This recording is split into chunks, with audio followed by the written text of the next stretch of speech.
Halo 7 could very well much be on the way, okay? We just got a new article here saying that 343 Industries has hired a new lead designer, goes by the name of Dan Knighty.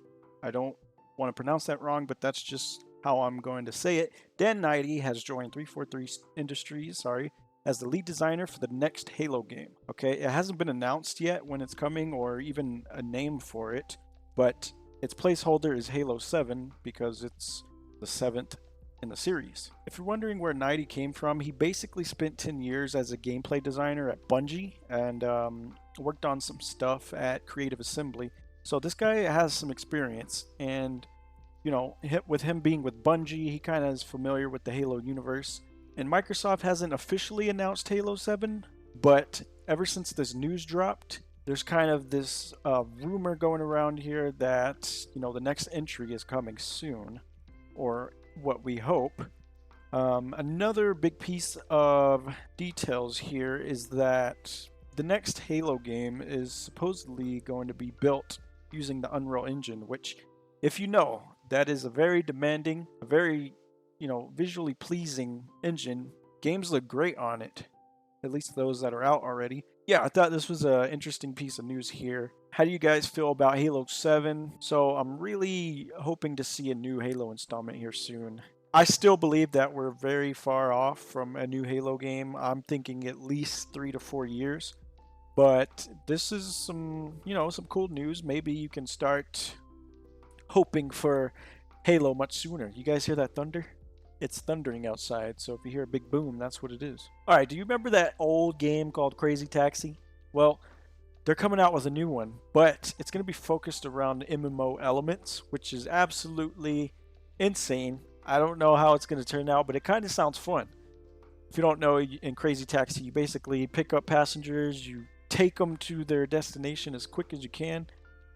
But with this one here, it's going to include multiplayer compatibility, including MMO elements, like I said here. So what they're stating here is that the goal is to experiment with new mechanics for the game while keeping Crazy Taxi's chaotic feel. Like I said, it is a very old game, so the graphics weren't the best. You know, they got by during the time it released, but I'm really hoping they can throw some Forza-style graphics at us. That would be absolutely cool. Speaking of that, I think it could be similar to like a Forza game where you kind of just drive around with your buddies or whatever. But it was announced at the Game Awards of 2023, along with new entries in 4 classic Sega franchises: Jet Set Radio, Shinobi, Streets of Rage, and Golden Axe. The last Crazy Taxi game was 2017's Crazy Tycoon, a spin-off game of the iOS. Oh, it was a mobile game. Okay. So it wasn't like a console, which was 2002. That was the latest mainline entry. But, you know, this is interesting to me because I just kind of want to see how it develops, how they plan on integrating some of those multiplayer characteristics, and just see where this game goes. I know there's a lot of fans for this game. I couldn't tell you if I've played it. I probably have when I was much younger, but this sounds like a cool idea. Alright, speaking of some more interesting news here. So, the next installment of the Dragon Age series is coming. It's coming hot and fast. Or fast and hot, whichever way you like it. But, a big focal point with this game is that the character creator is going to be very expansive, detailed to the max. As you know, there was a game, I think it was Origins or, oh man, I couldn't tell you.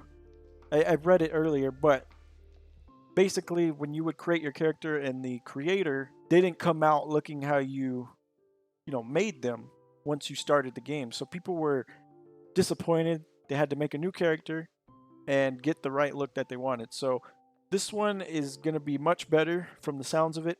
BioWare is working on it very intensely. There's, I believe, like tattoos you could put on, lots of different presets that you can, tweak and mess with here. But from reading this article, you're seeing a lot of adjustments with height, shoulder width, chest size, glute, and bulge size. That stuff down there. Hip width, how bloodshot your eyes are, how visible cataracts are. Okay. the sclera color, how crooked your nose is. I mean, this list is going on. You can see this paragraph right here is just nothing but stuff that you can tweak. Okay, and like I was talking about, tattoos are just as customizable alongside options for scars and paint. I ran out of air there. That is going to be interesting to see. I wonder if it's going to be as complex as, say, like an Elden Ring character customization. You know how people make funny builds with that stuff here. So if you're a fan of the Dragon Age series and you're anticipating the Veilguard game to be everything you wanted, yeah, you might have something in your hands. So we'll have to definitely check that out when it comes. And yeah, that's just another news article I wanted to share with you. I know Ubisoft can be a little sketchy as a developer, but there's probably a new Ghost Recon game coming. It was leaked, apparently. I believe the last Ghost Recon was Breakpoint back in 2019. But according to this article, leaked details suggest the next Ghost Recon game will be gritty and controversial, drawing inspiration from the Modern Warfare series. Okay, so maybe it's taking a step towards a more modern approach, obviously, where it's getting inspiration from. I believe Breakpoint was set more into the future. From what I remember, I couldn't tell you exactly. I just remember seeing a bunch of like drones and high-tech stuff here. The game will supposedly feature a switch to a first-person perspective, and it is going by the codename Project Over internally. Okay, so Project Over is what it's going by at the moment here. This Ghost Recon title is rumored to release in 2025 or 2026, so it's about another year or two out. With the graphical style like Ready or Not and a fictional war setting mentioned in a report from Insider Gamer. So Ready or Not, if you don't know, is a very realistic shooter. I haven't played it, but I've seen how it works and it looks great. I'd like to see if they are going to actually integrate some of the mechanics. So if they can kind of draw inspiration from that and Modern Warfare, they might have a great recipe on their hands. Now, Project Over, we just got to hope that Ubisoft doesn't disappoint. You know how they can do that, especially with their trailers. They'll show you something grand, and then when the game comes out, it looks nothing like it, or at least half-ass worked on. So if you're a fan of the Ghost Recon series, then you should be happy that you have another title coming, all right? And it might be, well, it's supposed to be more modern and tactical, so I like that. I'm not one that really enjoys games when they try to mix modern aesthetics with futuristic characteristics. It just doesn't work for me. So if this one can stick strictly to modern, then I'll be fine with that. I'll give it a try for sure. Alright, if you ever wanted to visit Skyrim, Oblivion, or Morrowind in Starfield, sorry, I almost butchered, so many names. There's a mod coming around, Project Tamriel, okay? If you don't know, Tamriel is basically the whole continent that entails the, what you call it, country? I don't know. The lands of Skyrim and Oblivion, Oblivion, and Morrowind. This is going to be integrated as maps into Starfield. This is really cool. I definitely can't wait to see how this turns out. It's going to also include quests and items from these games, adding them to a single Starfield planet. So there's going to be a planet in Starfield that you can visit with all of those pieces of the world. So that is really cool. I don't know how long it's going to take. It seems like a very lengthy process, but it's a project made by fans, which is even better. It's nothing coming from Bethesda themselves. It's fans. And I think that's just bizarre that people are, coming together to make such a gargantuan project. This is absolutely ambitious. So let's see if we can get any more details here. The post says that the completed mod will let us re-explore our favorite Elder Scrolls locations and adventures within Starfield, including old quests and items. So yeah, just from reading this article here, it does seem gigantic in scope. It's definitely not going to happen overnight.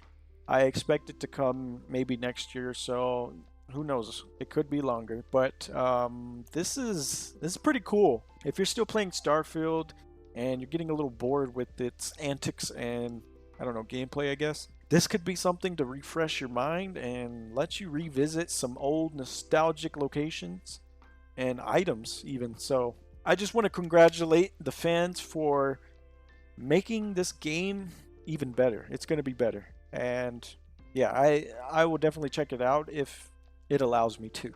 Okay, last on our list is going to be a little crazy. I don't know how I feel about it, but apparently George R.R. Martin keeps fueling those Elden Ring adaptation rumors.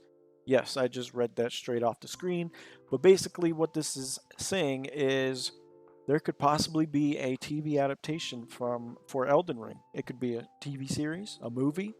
What else is there? I don't know, a music video. So I would like to know, would you watch an Elden Ring TV show? I personally would, because I would love to see, coming from a film background or degree, I guess you would say, I would love to see the costumes that are in this and the visual effects, because as you know, Elden Ring has some bizarre, crazy, unreal character design models, and I would love to see, a studio pull this off as good as it could get. Don't let it disappoint, because it's gonna make fans even more raged. Okay, check this out. Here's a little quote here from Mr. Martin himself. He says, "Oh, and those rumors you may have heard about the feature film or television series based on Elden Ring? I have nothing to say.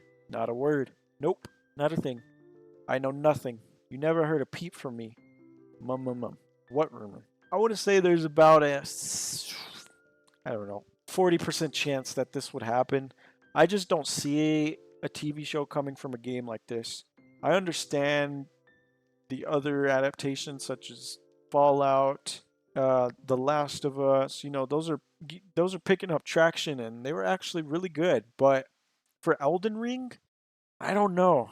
I don't see it happening, but I would love to be wrong, and I'd love to be surprised that this show would kick ass. So that's going to do it for today's gaming news log here. Let me know what article was your favorite and what was interesting to you.